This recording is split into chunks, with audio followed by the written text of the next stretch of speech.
Whether a Cracker Bauble gave you a diamond or a Soul Shackle token, welcome to the channel. It's that time of year again, folks. November has come and gone, another Flesh and Blood champion has been crowned, and Jarl's bringing winter cheer with Frostbite tokens. But what's better to start wrapping up this fabulous 2024 with anything but an Armory wrapped video? I thought it would be fun to look back at the heroes, events, and memories that made 2024 a year to remember. I'll have timestamps with all of the cool stories and statistics throughout the video, but if you want to know how many times I beat by allocated this year, stick around until the end.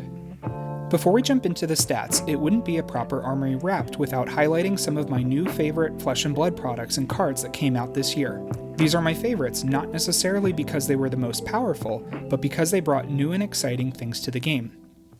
While all three sets this year were phenomenal, Rosetta was my favorite. Returning to Aria brought back a lot of nostalgia, and Rosetta delivered one of the best draft formats so far. Even less surprising is that my favorite Armory deck was Dash.io. It brought amazing new equipment and Majestics, powering up Mechanologists as a whole, and even boosting Datadol to the top of the Blitz metagame. Plus, its quarter-sized micro-Steam counter tokens are mathematically cuter than the typical half-size mini tokens.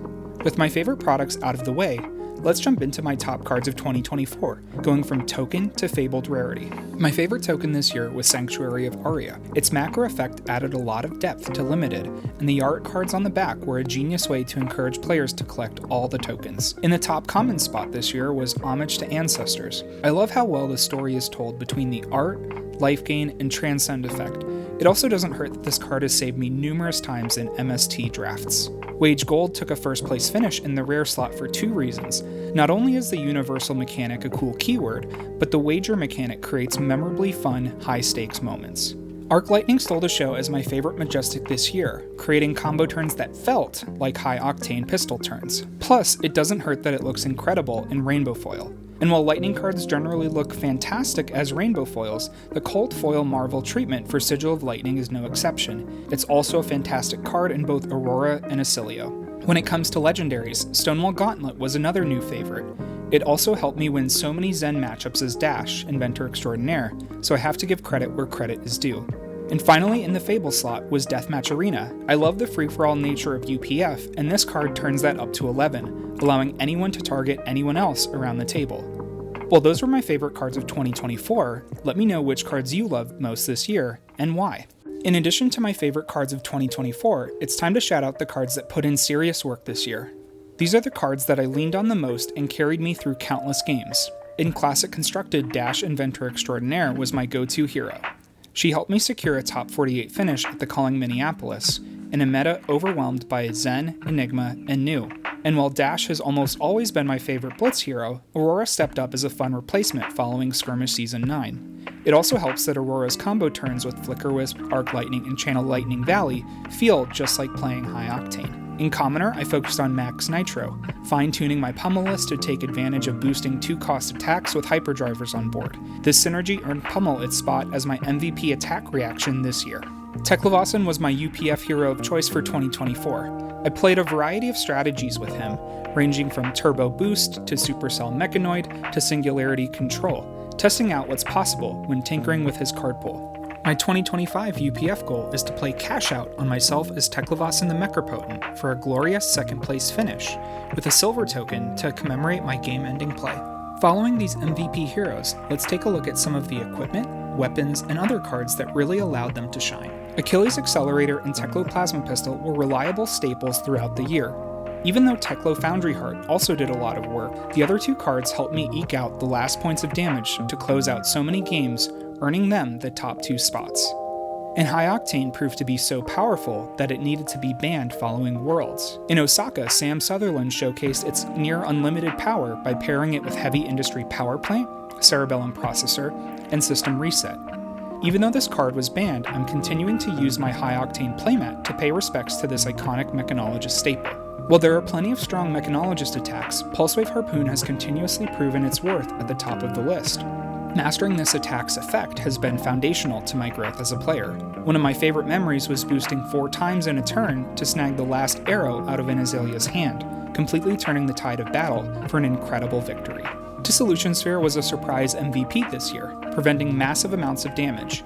In one of my ProQuest top 8 games, I was able to prevent more than 30 points of damage against a Viserai, shutting down countless rune chants and what would be otherwise lethal attacks. And who can forget about Evo Recall? In UPF, this Evo did some serious work by putting boosted power cards back on the top of my deck. Firewall was also a great blocking card, even in decks without Evos. Just remember, and I'm speaking from personal experience here, you can't defend with block cards from Arsenal. Wrapping up the MVP list are staples with my time playing Aurora and Blitz, combining Sigil of Suffering, Channel Lightning Valley, and Embodiments of Lightning in a single deck to provide some electric turn cycles. Now that we've reviewed these standout cards of 2024, it's time to take it to the next level and review the stats that define my year.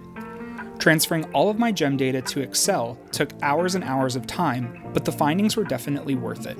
These stats not only tell the story of my year in Flesh and Blood, but they also brought back fond memories of games against buy allocated and friends alike. I'd never thought of Gem this way before, but I'm grateful for it serving as a digital scrapbook of sorts, keeping a record of my Flesh and Blood journey. Now here's how my year of events played out. In 2024, I played 280 games across 33 Classic Constructed, 15 Blitz, 13 Draft, 5 Sealed, 4 Commoner, and a whopping 11 UPF events. Even though Classic Constructed took up the largest percentage, I'm happy with this mix of formats, especially during competitive off-seasons. Now let's take a look at how those events shaped up. Thanks to my local game stores, Tuesdays, Thursdays, and Saturdays were my most active days to play Flesh and Blood, and interestingly, I played absolutely 0 games on Mondays or Wednesdays this year. Out of the 269 non-UPF games, I had 154 wins, 112 losses, and just 3 draws, reflecting hundreds of hours well spent playing Flesh and Blood this year. The Draft and Sealed format stood out this year, overtaking even Blitz in terms of overall events. Heavy hitters Part the Mistveil and Rosetta showed a marked improvement in the game's limited format, but I'm more excited than ever to kick off 2025 with the Hunted. While the year had a slow start due to outside obligations, I found my stride in the spring, with the momentum carrying through the remainder of the year. June was definitely my busiest month, fueled by preparation for the MST meta expected at the Calling in Minneapolis.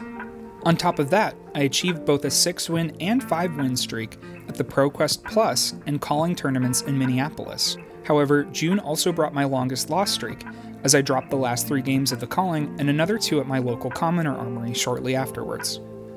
Looking back, my performance improved significantly throughout the year. By applying the tips from my How to Improve at Flesh and Blood video, I was able to raise my win percentage from an even 50% in January to a peak of 66.67% in October. Even after the high octane ban caused a slight dip in November, I'm looking forward to seeing new Mechanologist staples to be released in future products. My 2024 journey in Flesh and Blood wouldn't have been nearly as amazing without the incredible community of Fiesty Locals. I'm super lucky to be part of such a supportive, talented, fun group of people.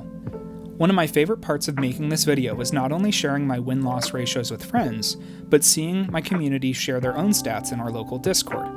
It's been awesome to celebrate each other's victories while still being able to laugh about our losses together. Out of the 46 locals I played more than once this year, I had a positive win rate against 23 of them, a 50-50 record against 9, and a negative win rate against 13 opponents. However, only 4 locals had a perfect record against me, including Bill from the Bottom Tables podcast and Andrew from Blackwell TCG.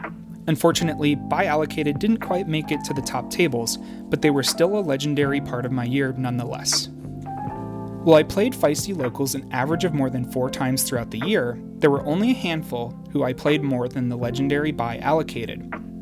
The local I played most often? A local Brute player who primarily plays Levia. We played each other a staggering 19 times this year, and that's not even counting the dozens of unofficial games we played while running it back in between rounds.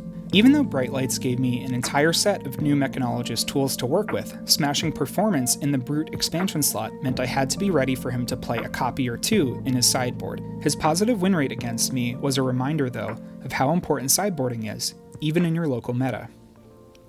While official events were great, one unofficial event will forever go down as one of my all-time favorites. One of my buddies hosted a Heavy Hitters Jank format, and I have to tell you, it was absolutely incredible. To start off the evening, we were each given our allotment of gold tokens for a heavy hitters auction. We started by bidding on heavy hitters precons, then wagered our remaining gold on custom cards with wacky effects.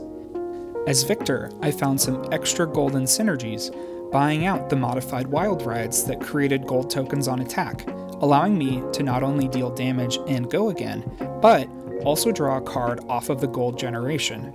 However, the real star of the show was our local OG KO player, winning back-to-back games on Betsy by rolling a literal roulette wheel to gamble OTKs, embodying brute randomness as a guardian focused around betting big. Events like this remind me why I love this game. While it can be focused on improving as a player, it's often the most fun when sharing unforgettable moments in the flesh and blood with friends. Of course, no Armory Wrapped would be complete without reminiscing about the most anticipated matchup for any player, Buy Allocated.